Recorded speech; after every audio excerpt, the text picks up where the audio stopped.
सरकार ने देश में कोरोना की दो वैक्सीनों को मंजूरी दे दी है, तो वहीं विपक्ष लगातार कोवैक्सीन को लेकर सवाल उठा रहा है। इसी को लेकर MH1 प्राइम के सहयोगी चंद्रशेखर धरनी ने चंडीगढ़ PGI के निदेशक प्रोफेसर जगत राम से खास बातचीत की। MH1 में आप सबका स्वागत है। मैं हूं चंद्रशेखर धरनी। आज हम आपकी बातचीत करवाएंगे प्रोफेसर जगत राम जी से। PGI के डायरेक्टर हैं। इस वक्त क्योंकि वैक्सीन मार्केट में किसी भी टाइम आ सकती है, सारे करंट इश्यूज जो हैं उन पर इनसे बातचीत करेंगे। सबसे पहले सर आपका स्वागत है MH1 में। बहुत बहुत धन्यवाद जी। सर, वैक्सीन आने की तैयारी है, वैक्सीन कब तक आ जाएगी, कौन सी डेट इसके लिए लगभग मानी जा सकती है? इंडिया के लिए एक गर्व की बात है कि दो वैक्सीन जैसे कि एक तो कोविशील्ड जो सीरम इंस्टीट्यूट ऑफ इंडिया बना रहा है, एक कोवैक्सीन जिसको कि भारत बायोटेक बना रहा है। ये दोनों वैक्सीन को drug controller general of India की एक्सपर्ट कमेटी ने अप्रूवल दे दिया है और ये लगभग 7 से 10 दिन में रोल आउट हो जाएगी और अवेलेबल हो जाएगी। तो ये बहुत गजब की बात है, बहुत खुशी की बात है हमारे सारे देश के लिए। सर, अगर माना जाए कि जिस प्रकार से ये कह रहे हैं कि हफ्ते 10 दिन में आ जाएगी, कोई आप क्योंकि लगातार मेडिकल लाइन से विशेषज्ञों से केंद्र मंत्रालय से जुड़े हुए हैं, कोई इसके लिए तिथि क्या सुनिश्चित लगती है आपको? वैसे एक डेट तो तय नहीं है, पर यह है कि जो हमें संभावना है कि सेकंड वीक ऑफ जनवरी के 10 और 15 तारीख के बीच में डेफिनेटली आने की संभावना है, क्योंकि इसका जो एक ड्राई रन भी हो गया है, मॉक ट्रायल हो चुका है और हमारी तो पूरी तैयारी है। जैसे कि PGI में भी हमारी पूरी तैयारी है। हमारे पास इंफ्रास्ट्रक्चर भी है और हमारे पास मैन पावर भी है। और ये कोई पहली वैक्सीन तो है नहीं। हम लोग तो यहाँ पे कितने कम से कम जो पीडियाट्रिक में बच्चों के लिए तो सारी वैक्सीनेशन यहाँ पे होती हैं। तो यहाँ से तो हज़ारों बच्चों में मतलब वैक्सीनेशन पहले भी किया जाता है। जैसे कोविड के लिए नहीं, पर किसी जैसे कि रोटा वायरस है या दूसरे मीजल मम्स वगैरह जितने हैं तो वैक्सीनेशन यहाँ किया जाता है। सर, कोविड के लिए भी ट्रायल यहाँ पर किए गए, उन ट्रायल्स के क्या अनुभव आपके कहते हैं? क्योंकि इस वक्त जो चर्चाएं, कुछ लोग ये कर रहे हैं कि ये जो वैक्सीन आ रही है उस पर क्वेश्चन मार्क लगाने की कोशिश की जा रही है। ट्रायल रन का जो सक्सेस रेट है आपके हिसाब से क्या हो सकता है? देखिए, जो PGI में जो ट्रायल हुआ है वो हमारा इंस्टीट्यूट भी जो 17 इंस्टीट्यूट कंट्री में तय हुए कोविशील्ड के ट्रायल के लिए, कोविशील्ड ट्रायल जिसको कि ऑक्सफोर्ड वैक्सीन के ट्रायल के लिए, तो उसमें से PGI भी एक सेंटर रहा है और यहाँ पे इसका जो ट्रायल हुआ है बिल्कुल एक सक्सेसफुल हुआ है। जो भी जितने भी केसेस यहाँ पे ट्रायल में शामिल थे उसमें कोई भी मेजर साइड इफ़ेक्ट इसमें नहीं मिला है। जो सेफ्टी है बिल्कुल एकदम बहुत बेस्ट पॉसिबल है। 100% सेफ्टी तो मैं 100% कहूँगा।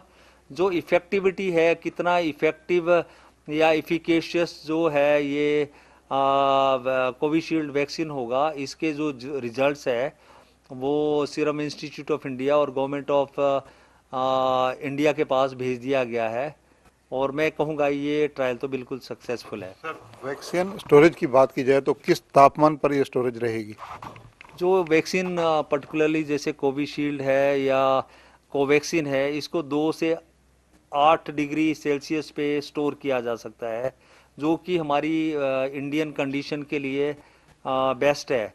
जबकि जैसे कि दूसरे वैक्सीन जैसे कि फाइज़र का वैक्सीन है और या मॉडर्ना वैक्सीन है, तो उसको -70 पे उसको स्टोरेज करना पड़ता है, जो पर्टिकुलरली इंडियन कंडीशंस के लिए वो ठीक नहीं है। प्रोफेसर साहब, जिस प्रकार से PGI की बात की जाए तो फर्स्ट किन लोगों को प्राथमिकता के आधार पर ये वैक्सीन दी जाएगी?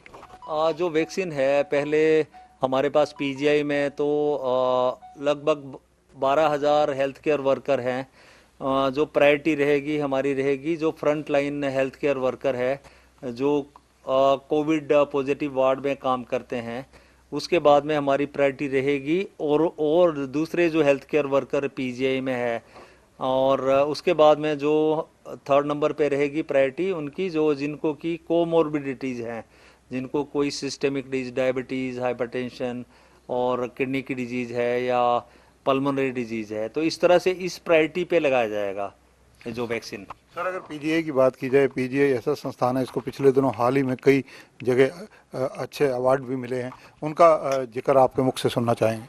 हाँ, पीजीआई में मतलब जैसे कोविड-19 पेंडेमिक के बावजूद कोविड-19 के केसेस तो यहाँ पे काफ़ी हम लोगों ने उनकी काफ़ी सर्विस की है, बट साथ साथ में हम लोगों को और जैसे नेशनल इंस्टीट्यूशनल रैंकिंग फ्रेमवर्क में हमें देश में मेडिकल इंस्टीट्यूशन में दूसरा स्थान मिला है। और अभी रिसेंटली हमें जो कैडेवरिक ऑर्गन डोनेशन में कंट्री का बेस्ट हॉस्पिटल घोषित किया है।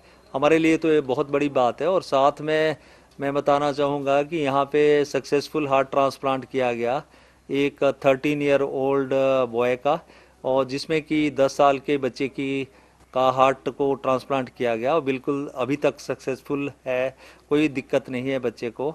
साथ में जैसे कि एक एसआई पुलिस का था, उसका एम्पुटेटेड हैंड जो अलग लाया था वो उसको री इम्प्लांटेशन किया गया और वो भी सक्सेसफुल रहा। इस तरह से तो काफ़ी सारे ऐसे एग्जाम्पल है। जनरल ओपीडीज की बात की जाए, क्या फिजिकली रूप से वो कब तक खुलने की संभावना है और आजकल कैसे चल रही हैं? हाँ, शुरू में जैसे हमारे मार्च में कर्फ्यू के कारण और लॉकआउट के कारण हमारे ओपीडी बंद हो गए। उसके बाद में हम लोगों ने टेली मेडिसन या टेली कंसल्टेशन के जरिए कंसल्टेशन को जारी रखा। लगभग 1,500 से 2,000 जो पेशेंट्स है उनकी कंसल्टेशन टेली मेडिसन के जरिए की जाती है। और 2 नवंबर को हमने डिसीजन लिया कि दोबारा जैसे केसेस थोड़े कम होने शुरू हैं कोविड के, तो हम लोगों ने फिजिकल ओपीडी को चालू किया। पर वो जो फिजिकल ओपीडी है हम लोगों ने जो जिन लोगों ने अपॉइंटमेंट लिया था उनके लिए शुरू की।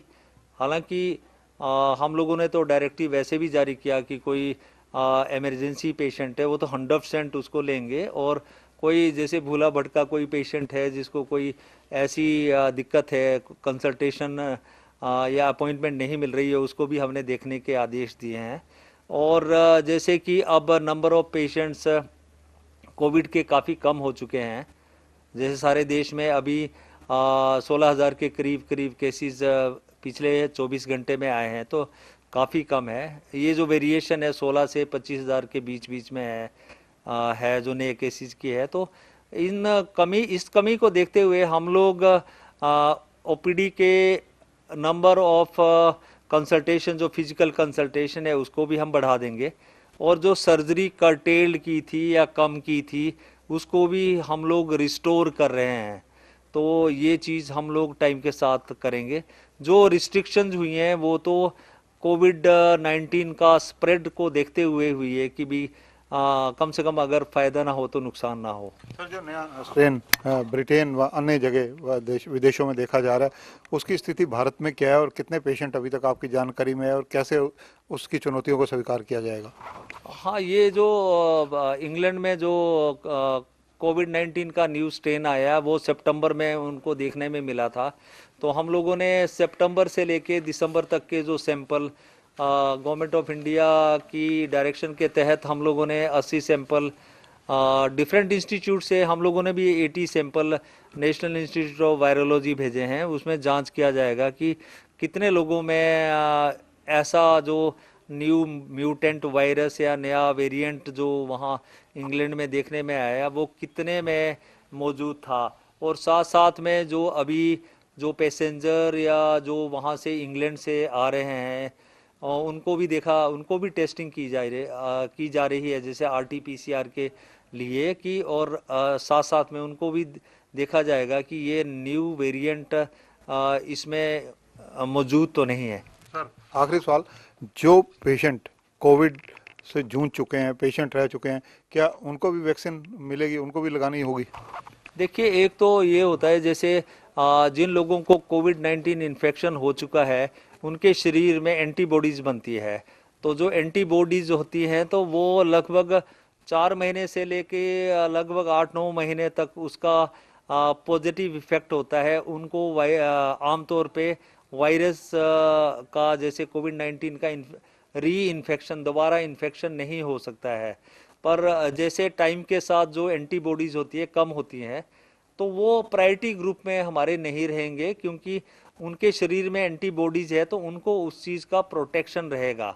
पर बाद में जैसे कुछ समय के बाद में 8-9 महीने के बाद में एंटीबॉडीज जैसे कम हो जाएंगी तो तब लगाना पड़ सकता है। धन्यवाद सर। तो ये है प्रोफेसर जगत राम, पीजीआई के डायरेक्टर हैं। इनका कहना है कि जो वैक्सीन आ रही है वो बिल्कुल सुरक्षित है, लोगों को भयभीत और होने की ज़रूरत नहीं, डरने की ज़रूरत नहीं। इसके अलावा पीजीआई में जिस प्रकार से जनरल ओपीडीज अब फिजिकली रूप से भी बढ़ाने पर विचार चल रहा है, आने वाले समय में ये पेशेंट्स के लिए ज़्यादा संख्या फिजिकली यहाँ पर उपलब्ध करवाई जा सकती है। जहाँ तक वैक्सीन के ट्रायल का बात है तो पीजीआई भी उन संस्थानों में से 17 संस्थानों में से एक है जहाँ पर ये ट्रायल हो चुका है। कैमरामैन जितेंद्र हंस के साथ चंद्रशेखर धरनी, MH1 न्यूज़, चंडीगढ़।